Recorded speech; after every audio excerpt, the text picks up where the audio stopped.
On en vient à notre grand format du lundi. 2020 devait être l'année de la bande dessinée. Elle sera finalement prolongée jusqu'en juin 2021 en raison de la crise sanitaire. Les salons ont été annulés.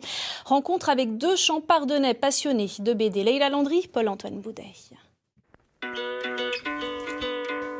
Alors ici, on est dans ce qu'on pourrait appeler une mangathèque, c'est-à-dire une bibliothèque avec des mangas.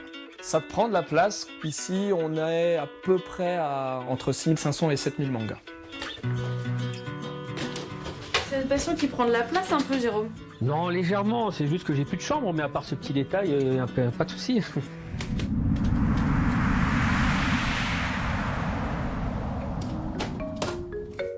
Jérôme Gorgeau est éditeur indépendant et fondateur de la revue Égoscopique. Là, c'est un amateur de musique funky, donc il y a de tout. Là, c'est l'auteur africain, il y a de tout. Donc c'est ça qui est marrant. Et puis vraiment, l'idée, c'est que chaque page, on tourne, on trouve autre chose.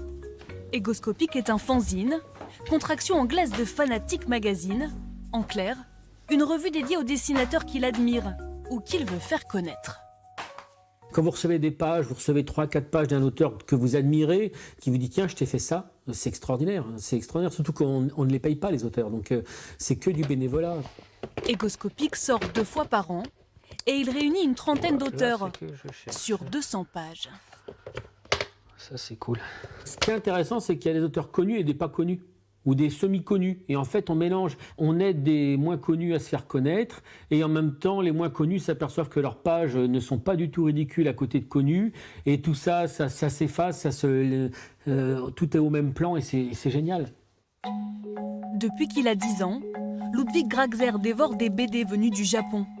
Des mangas à ne plus savoir quoi en faire. Sous le poids des livres, son grenier menaçait même de s'effondrer. Alors il a dû déplacer sa collection dans son salon. Donc au début, je me suis un petit peu pris la tête pour savoir comment j'allais organiser par éditeur, par mangaka, c'est-à-dire les dessinateurs de manga, par année. Et au final, ce pan de mur-là, il est là pour toutes les séries qui sont déjà terminées. Et ici, ce sont les séries qui sont en cours.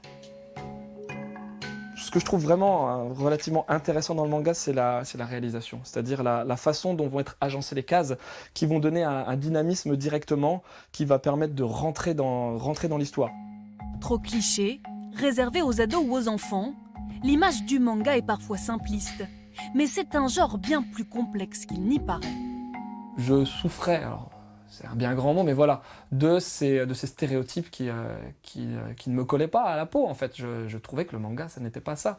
Et j'ai voulu essayer de montrer, lui donner une image un petit peu plus... je ne vais pas aller jusque intellectuelle, mais en tout cas, une image plus décente de ces bandes dessinées qui gagnent à être connues.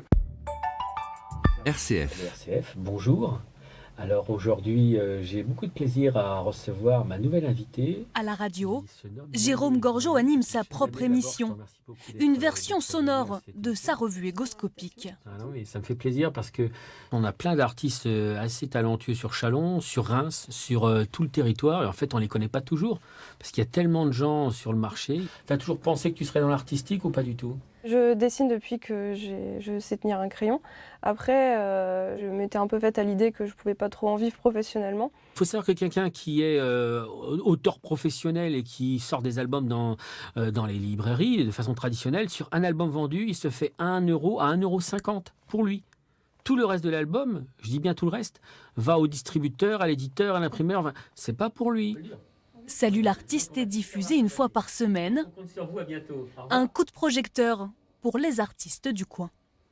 Moteur son, moteur cam, quand tu veux.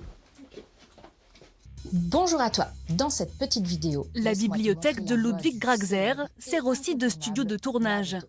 Pour parler du manga, lui, il a choisi la vidéo. De l'histoire du manga au Japon. Mangado, initialement, le but, c'était de réussir à couvrir l'actualité du manga. Il y a énormément de titres qui sortent toutes les semaines, et les consommateurs ont des fois du mal à se repérer, parce que il y a beaucoup de choses, il y a plein d'éditeurs différents, il y a plusieurs styles. Je refais tout? Ouais, à la fin, ouais. Tu peux me la remonter d'une petite ligne? Ouais, c'est bon. L'auteur développe son univers d'emblée, et c'est ce qui va nous accrocher. Le ninjutsu était pas terrible. On le passe ou on le refait?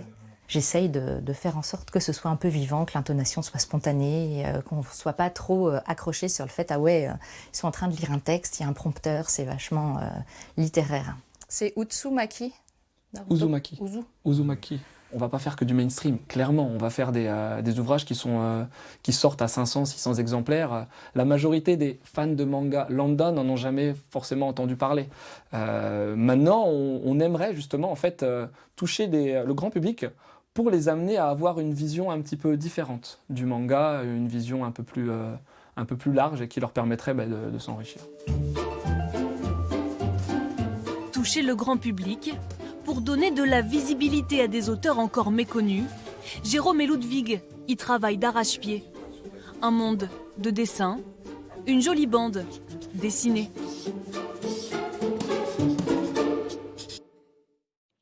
À suivre la météo, puis votre